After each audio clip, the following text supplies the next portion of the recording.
नमस्कार दोस्तों, मेरा नाम है प्रदीप चौहान।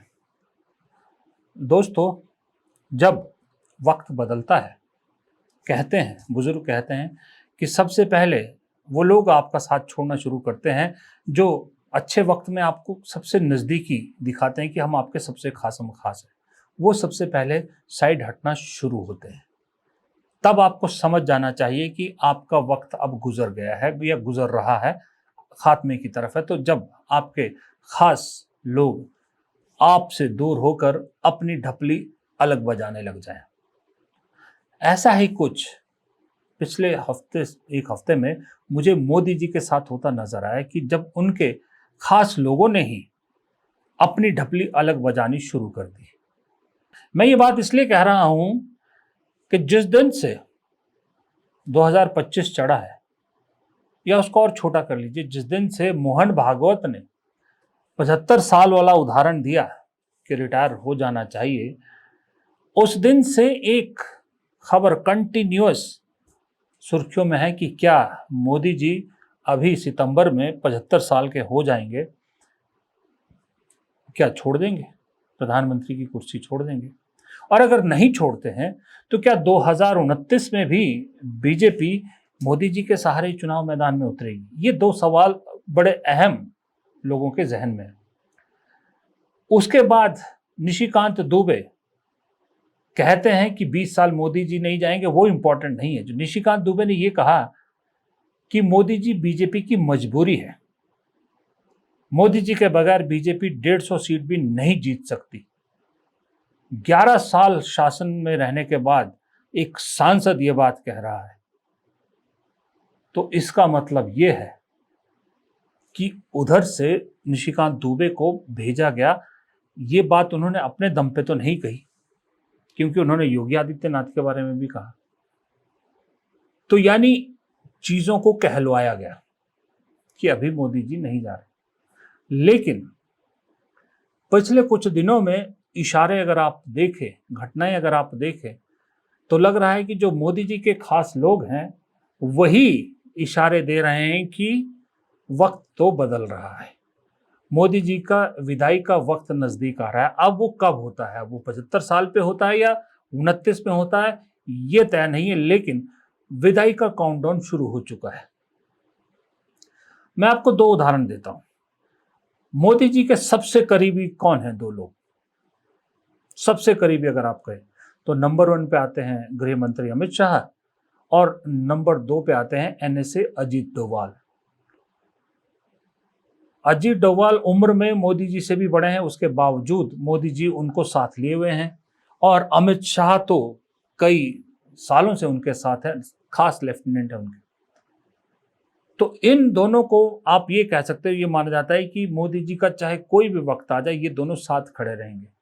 लेकिन पिछले कुछ दिनों में इन्हीं दोनों के कुछ कार्यकलाप ऐसे हैं जो मुझे ये संदेश देते हैं कि मोदी जी की विदाई का वक्त शुरू हो गया है, क्योंकि ये लोग मालूम नहीं किस उम्मीद में, लेकिन अपनी अपनी फील्डिंग करते हुए नजर आ रहे हैं। अपने जो 11 साल में जो सरकार, जो बीजेपी सिर्फ और सिर्फ एक काम करती थी कि किसी गली मोहल्ले में नाली का निर्माण भी होता है से लेके स्पेस में अगर इंडिया कुछ करता है, भारत कुछ करता है, सब वहां तक, नाली से लेके स्पेस तक हर चीज का क्रेडिट मोदी जी को दिया जाए, ताकि मोदी जी का एक व्यक्तित्व चमके। मोदी जी को चमकाने की कोशिश की जाती थी हर जगह। तो अमित शाह और अजीत डोभाल भी यही काम करते थे। लेकिन अचानक से ये दोनों मुझे अपने आप को चमकाने की कोशिश करते नजर आ रहे हैं। अमित शाह का अगर मैं पहले उदाहरण दूं, तो अमित शाह ने जिस तरह से राज्यसभा में ये कहा कि जब विपक्ष कह रहा था मोदी जी आए जवाब दें, मोदी जी ने राज्यसभा में जवाब नहीं दिया। ऑपरेशन सिंदूर पे इतनी इंपॉर्टेंट डिस्कशन थी, और अमित शाह कहते हैं कि मुझसे निपट लो, मैं ही काफी हूं, प्रधानमंत्री को क्यों बुलाते हो? तो वो एक इनडायरेक्ट इशारा ये भी था कि मोदी जी के बाद तो मैं ही हूं। वो जिसको संदेश पहुंचाना था वो पहुंचा चुके, और जिसको समझ में आना था उसको समझ में भी आ गया कि इसका मतलब यही है कि अब Modi ji pick and choose करेंगे, अमित शाह आपको ज्यादा दिखाई देंगे, क्योंकि अमित शाह कहते हैं मैं ही काफी हूं। राजनीतिक विरासत के रूप में अमित शाह उनका उत्तराधिकारी अपने आप को एक तरह से घोषित कर चुके हैं उस दिन राज्यसभा में। चाहे योगी हो, चाहे फडणवीस हो, चाहे गडकरी हो, कोई फर्क नहीं पड़ रहा उन्हें। उन्होंने तो ऐलान कर दिया है कि मैं उत्तराधिकारी हूं, इसलिए मुझसे निपटना विपक्ष के लिए इंपॉर्टेंट है। छोड़िए बाकी चेहरों पर, बाकी चेहरों को क्या लगा, क्या देखना है। ये राजनीतिक उत्तराधिकारी का अमित शाह का दावा वैसे भी मजबूत है, क्योंकि उम्र भी उनके साथ है और मोदी जी के सबसे पसंदीदा भी हैं।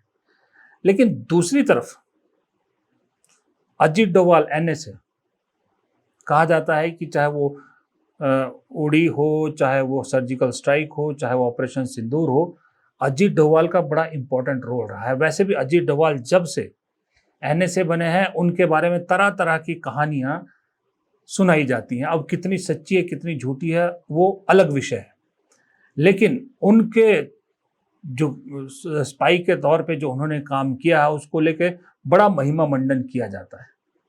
अब अमित शाह अपने आप को पार्लियामेंट में और पॉलिटिकल फ्रंट पर चमका रहे हैं, तो अजीत डोभाल को ये मालूम है कि वो उम्र 80 के आसपास है, वो पॉलिटिकल उनके उत्तराधिकारी तो मोदी के नहीं हो सकते।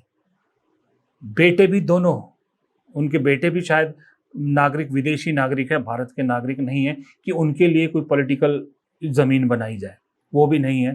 तो अजीत डोभाल को ये मालूम है कि अब वक्त कम है, तो क्यों ना जो कहानियां जुबानी सुनी जाती थी मेरे बारे में, जो सिर्फ कुछ अखबारों में, मैगजीनों में या इंटरव्यूज में है, क्यों ना उसे बड़े पर्दे पर उतार के इतिहास में डाल दिया जाए।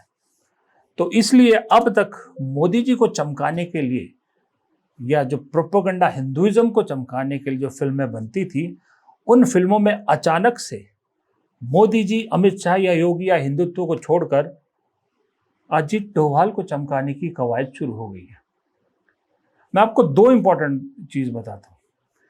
एक सीरीज आ रही है, शायद हॉटस्टार चैनल पे आ रही है, हाँ हॉटस्टार पे आ गई, देखिए, सलाहकार के नाम से। इस टाइटल के नीचे देखिए, the legend of N extraordinary Indian spy. ये लाइन ही बता देती है कि ये पूरी सीरीज अजीत डोभाल के जीवन पर बेस्ड है। अब उन्होंने स्पाई के तौर पे क्या क्या किया, इसमें क्या क्या दिखाया जाएगा, उसको कोई चैलेंज करने वाला है, उसका कोई सबूत तो देने वाला है नहीं, लेकिन अजीत डोभाल को चमकाने के लिए पूरी सीरीज बनाई गई।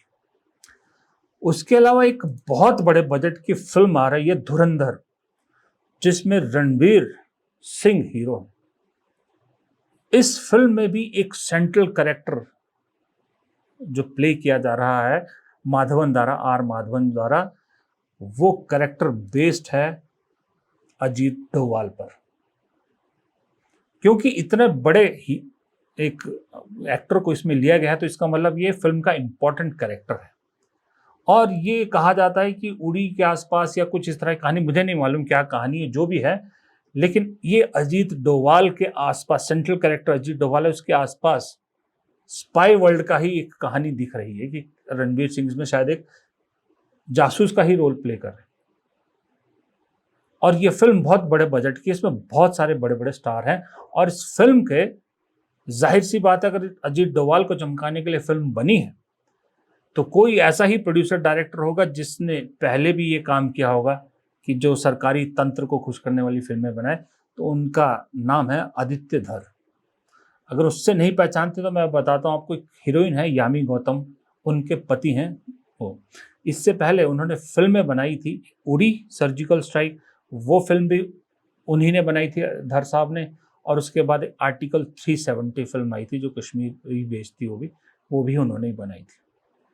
तो वो तीसरी फिल्म है मेरे ख्याल से उस सरकार के, जो है चमकाने की, सरकार के बढ़ाई करने में। अब तक तो हमने देश में ऐसी फिल्में देखा करते थे जो सरकार पे सवाल उठाती थी, सिस्टम को में जो गंदगी है उसको दिखाती थी, करप्शन को दिखाती थी, बेरोजगारी को दिखाती थी। लेकिन अब दौर बदल गया है, अब सिर्फ सरकार के खिलाफ फिल्में नहीं, कोई फिल्म नहीं बनती, बस सरकार की गुणगान में बनती है, तो उसी में। तो ये दो एग्जाम्पल मैं आपको अभी दे रहा हूं, दोनों बड़े बड़े। अजीत डोभाल के पर्सनैलिटी को, अजीत डोभाल के जीवन को चमकाने के लिए ये आ रही। और टाइमिंग भी देखिए, सबसे बड़ा सवाल टाइमिंग का है कि मोदी जी 75 के हो रहे हैं, बात उनके रिटायरमेंट की चली है, ठीक उसी टाइम अजीत डोभाल को चमकाने वाले ये दो, एक फिल्म और एक सीरीज आ रही है। अमित शाह सदन में कहते हैं मैं ही काफी हूं। ये दोनों अपने आप में बहुत बड़ा इशारा है कि मोदी जी की विदाई का काउंटडाउन उनके खास लोगों ने भी शुरू कर दिया है। इसकी वजह एक ये भी हो सकती है कि आजकल राहुल गांधी खास करके जिस तरह से प्रधानमंत्री को डायरेक्ट चैलेंज कर रहे हैं, वो जो सदन में चैलेंज किया था ना कि ट्रंप को झूठा बोल करके दिखा, और प्रधानमंत्री साइड से निकल लिए, वो एक चीज दिखा रहा है कि प्रधानमंत्री का अब जो एक पॉपुलैरिटी थी वो नीचे आ रही है और राहुल गांधी की बढ़ रही है। एंटी इनकम्बेंसी 3 टर्म की चाहे कोई सरकार हो, होती ही होती है। और इस एंटी इनकम्बेंसी से निपटने का बीजेपी ने ही भारत की राजनीति में एक रास्ता दिखाया है कि चेहरा बदल दो। गुजरात में तो पूरी कैबिनेट ही बदल दी थी। तो जब राज्यों में चेहरा बदलने का फॉर्मूला बीजेपी लागू कर सकती है, तो केंद्र में क्यों नहीं करेगी? अमित शाह कहते हैं 20 साल कम से कम बीजेपी नहीं जाएगी। उसी सदन में राजनाथ सिंह कहते हैं कि आज हम हैं सत्ता में, कल आप होंगे, जरूरी नहीं है कि हमेशा हम ही सत्ता में रहें। राजनाथ सिंह वो बात कहते हैं। उसके बाद अमित शाह इस बात पे जोर देते हैं कि नहीं, कम से कम 20-25 साल तो अभी और हम ही रहेंगे। तो कहीं अमित शाह को ये लगा कि राजनाथ सिंह तो मेरा पत्ता ही काट रहे हैं, मेरी पारी शुरू होने से पहले ही फुल स्टॉप लगा रहे हैं, इसलिए जरूरी है बोलना कि एक तो मैं ही हूं, अब मुझसे ही निपटना है, और 20-25 साल अगले मैं ही रहूंगा। अगर इस तरह की अथॉरिटी से जो है वो अमित शाह अपनी बात कहना चाहते हैं, तो इसका मतलब तो यही है कि मोदी जी का टाटा बाय बाय, या मोदी जी की विदाई, या मोदी जी का वक्त प्रधानमंत्री के तौर पर पूरा हो रहा है। हमारी दुआ है कि पर्सनल उसमें उम्र के तौर पर प्रधानमंत्री 100 साल से भी ज़्यादा जिए। फिलहाल इस वीडियो में इतना ही। पसंद आया तो वीडियो को लाइक कीजिएगा, शेयर कीजिएगा, कमेंट बॉक्स में राय देना मत भूलिएगा, और चैनल को सब्सक्राइब नहीं किया तो प्लीज़ चैनल को सब्सक्राइब जरूर कर लीजिएगा। नमस्कार।